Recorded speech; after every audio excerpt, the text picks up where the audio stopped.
Good morning, students. Now we are going to study the poem From the Passing of Arthur by Alfred Lord Tennyson.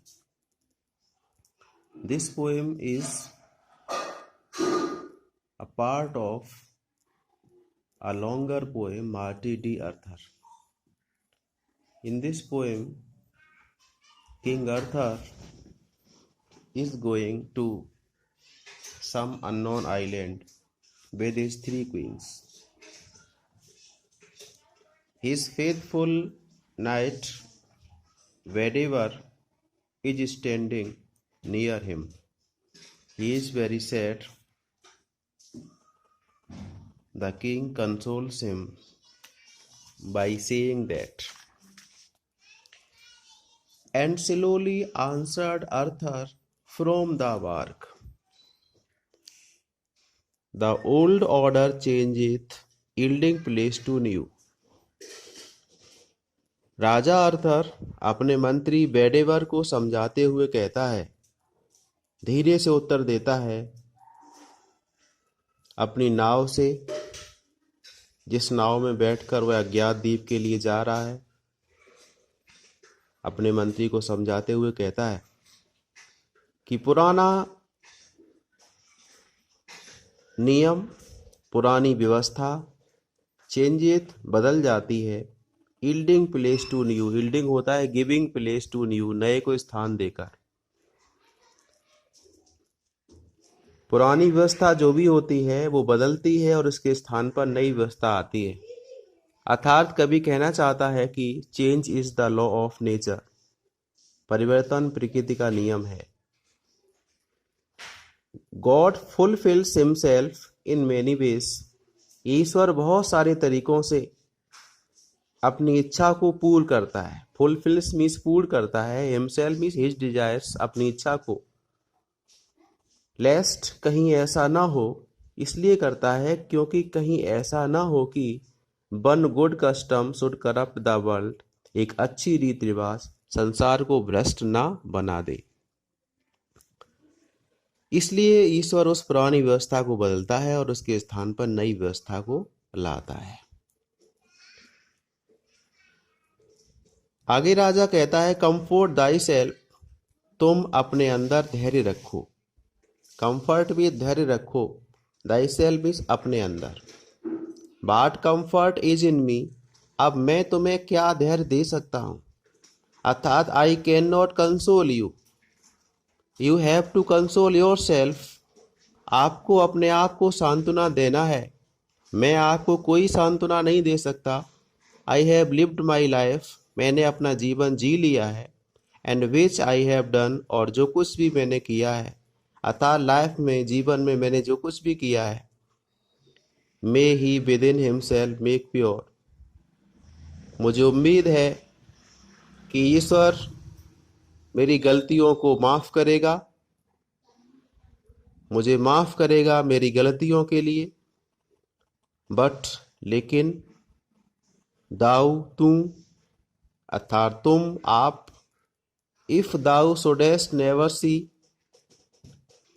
अर्थात if you could not see my face again, तुम, यदि तुम्हें मेरा चेहरा दोबारा देखने को नहीं मिलता, अर्थात यदि मेरी मृत्यु हो जाती है, तो तुम प्रे फॉर माई सोल, मेरी आत्मा के लिए प्रार्थना करना। मोर थिंग्स, बहुत सारी चीजों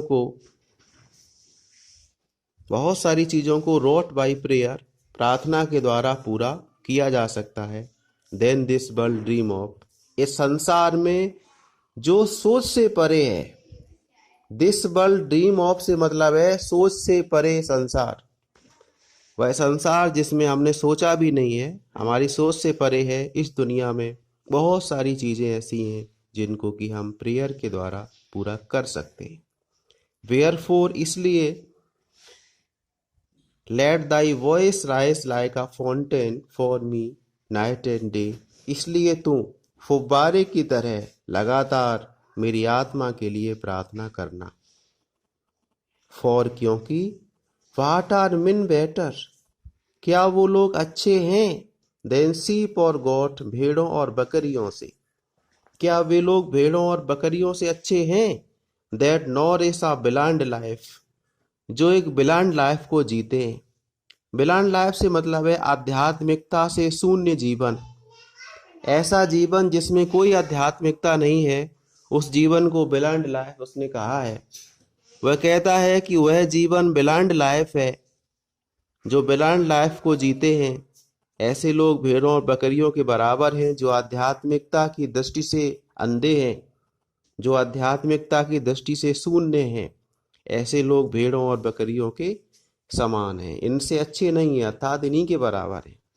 इफ नोइंग गॉड, भगवान को जानते हुए भी, अर्थात ईश्वर के अस्तित्व को मालूम रखते हुए भी, उन्हें पता है ईश्वर का अस्तित्व, फिर भी they lift not hand of prayer, they lift not hands of prayer, वे प्रार्थना के लिए हाथ नहीं उठाते। ऐसे लोग भेड़ों और बकरियों से अच्छे नहीं हैं। यानी दो क्वालिटी उसने बताई जो लोगों में यदि नहीं है तो वो लोग भेड़ और बकरियों जैसे हैं। पहली क्वालिटी ये है कि आध्यात्मिकता की दृष्टि से वो अंधे हैं, अर्थात वो उनका जीवन आध्यात्मिकता से शून्य है।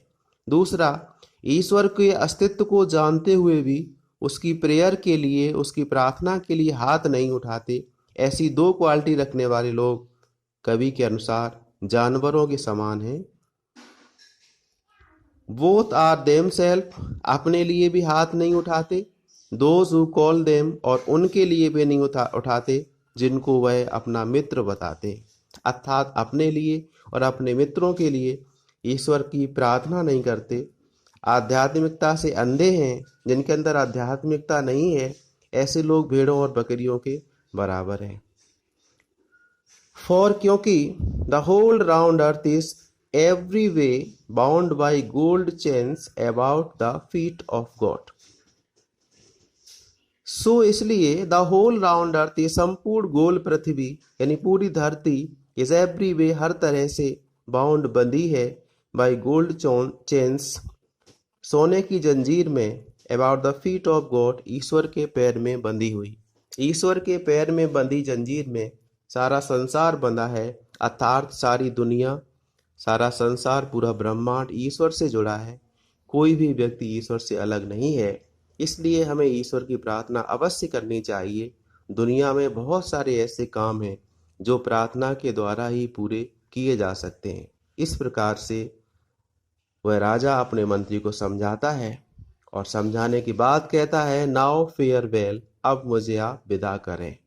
और इतना कह करके राजा आर्थर नाव में बैठ करके एक अज्ञात द्वीप के लिए चला जाता है।